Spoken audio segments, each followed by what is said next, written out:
What's going on, guys? It's Unknown Player here, and today we're going to be talking about a ton of Advanced Warfare news that we've got to go over and round up in this video. I've been covering a lot of Black Ops 3 recently, and you can check out those videos in their playlist, but in the meantime, there's some really cool Advanced Warfare stuff to talk about. There's going to be some really cool things that I know you guys are going to love. So as always, if you enjoy the video, you can drop a like rating down below, and also make sure you are subscribed for the latest Advanced Warfare and Black Ops 3 news on this channel. So firstly, we're going to talk about these new Elite 3rd variants. We don't know exactly what's going to be going on with them, but we've got quite a lot of information so far. If you don't know what I'm talking about, you can click the card at the top right hand corner of the screen right now to watch that video. But AK12 told us some information about this third Elite AK12 variant. There's a fake image floating around that someone created claiming they've got an AK12 called the Hall of Fame, and Condry quickly addressed it saying it's fake, and the actual Hall of Fame has +2 damage. So strangely, confirming the Hall of Fame is a real thing, but those aren't its stats in the image. So that's pretty cool. We've got a name for the third AK12 variant. Also, we know that it's got +2 damage, which is pretty cool. That's going to be a very good variant. I can't wait to see what the downsides are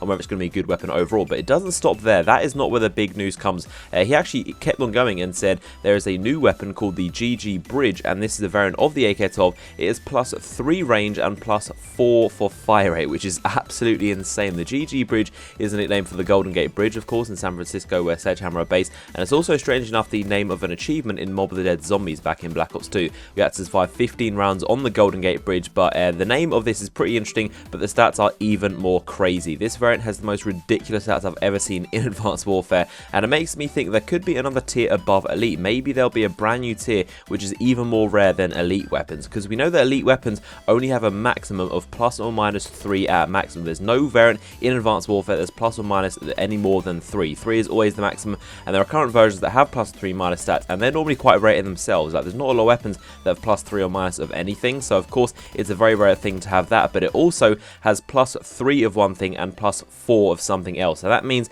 it's a +7 overall, which means it's got to be -7 on the other side. So it's got to be -7 in disadvantage to this weapon. This is going to be a very, very strange weapon, and I think maybe a +4 fire rate might be counterbalanced by something maybe like a -3 in damage and a -4 in mobility. Maybe that's how they'll do it. But leave in the comments down below. Obviously, this weapon can't be overpowered, so leave in the comments what do you think they're going to do to counterbalance this weapon and make it kind of a fair weapon. What negatives is this weapon going to have to kind of counteract that +4 fire rate, which is absolutely ridiculous. That's the equivalent of having like 2 rapid fire attachments on the thing, and this is an assault rifle. So I really cannot wait to see what this weapon is going to be like. It sounds absolutely ridiculous. So in the comment section, what do you think the actual stats of this GG Bridge is going to be? And I wouldn't be surprised, as I said, if this is a new category all by itself. Maybe it's called like insane. It's just this insane tier where every weapon in the game has this insane stats where it's just completely crazy. Everything's just completely flipped. Maybe it's +or-7, and but I think that's definitely very likely, because he didn't mention that this GG Bridge is elite. He didn't say the words elite, so possibly it's a new tier all by itself, but we will have to find out very soon.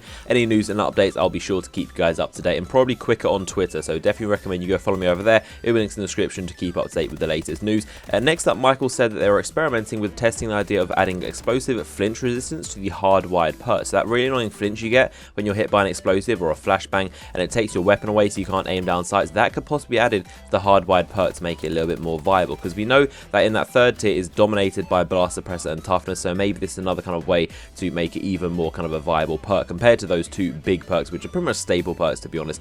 So I don't know, the idea seems pretty cool. Leave your thoughts in the comment section below whether you'd like to see that or not. He also made a tweet saying SAC 1.5, and in Advanced Warfare there's of course the SAC 3 SMGs, which are akimbo only submachine guns, and they've got a similar design to the Vector submachine gun we've seen before in past COD games, and he said SAC 1.5, which is of course half of 3, so maybe we'll get to use one of these SAC submachine guns just by themselves. So it's basically like a Vector in Advanced Warfare. I think that'd be a very cool idea. It's definitely a possibility, and what he was hinting at right there. And they also added this new loot gear into supply drops, so this is called the Intel set, which is pretty funny, and we still don't know exactly what is going to be happening with those matching camos for Lagoon, Tiki, Psychedelic, and Backdraft. We do know there's like Exos, which are in the game as supply drops, but there's also matching camos, and we don't know exactly how they're going to be added, but there is this new gear that's been added to supply drops, which is pretty cool. Maybe we're coming soon in micro DLC, that's probably a possibility. And then finally, the last bit of news to talk about is they raised the team deathmatch score limit to 100 points over the traditional 75. So if you're wondering why your team deathmatch goes to 100 points, there is your answer right there. So hopefully you guys have enjoyed this video. As always,